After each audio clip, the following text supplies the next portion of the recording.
so once you've built a Google form, you'll want to be able to then distribute it to people, and you'll also want to be able to collect the answers.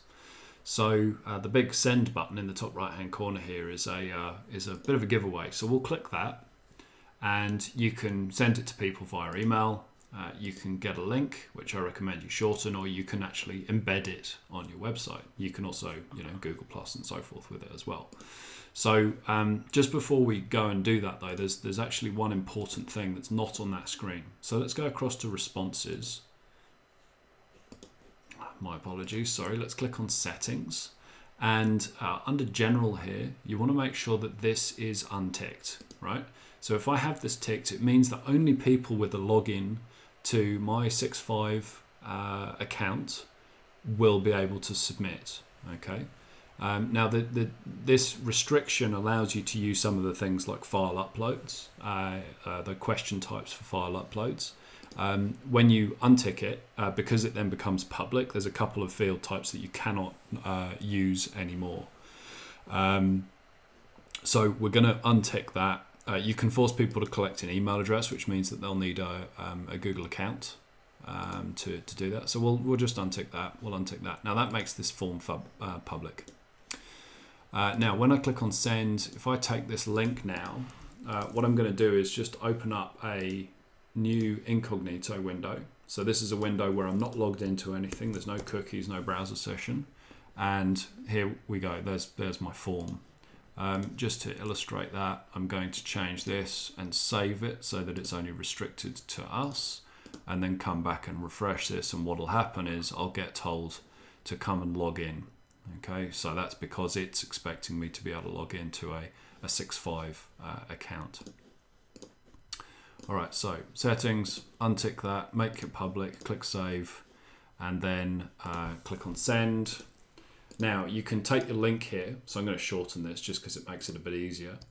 I'm then going to copy it. Now I can use this link in MailChimp, in another web page somewhere, on an email, simply by pasting in that link. In MailChimp, for example, you can use one of their button icons, put the button on the page, and then right click and paste. So you can paste that into the button URL. So again, just going back to this, I'll paste in that shortened URL, and there's my option. Now I've only got one question in here, but I'll hit submit on that. And then you can come back to your thing here, and as people submit answers to those questions, I'm going to just go and do another one. There we go, only option one's all I can choose. As people submit, then you'll see that these will start to increase and your questions will start to appear in graphs. So you've got 2 responses here now. Now that's all very well, but if you've got a big complex form, number of responses, or you want to be able to do some work on it, what you'll actually really useful tool here is that we can create a spreadsheet. So I'll create a new, I'll just call it demo form responses because it's called demo form.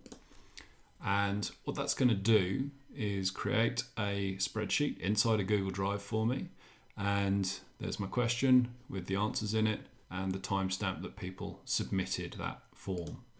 Now if I do something like add another question, which is option 1, I can add other, let's just go with checkboxes for example, option 2 and option 3, all right.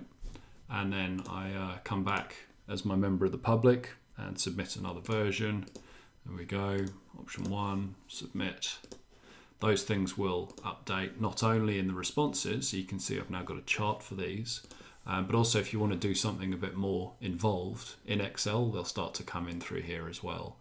So really great way of doing some customer feedback or a quick, quick survey on customers or something similar like that.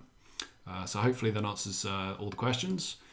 Feel free to reach out to us at 65.com.au or leave a comment below.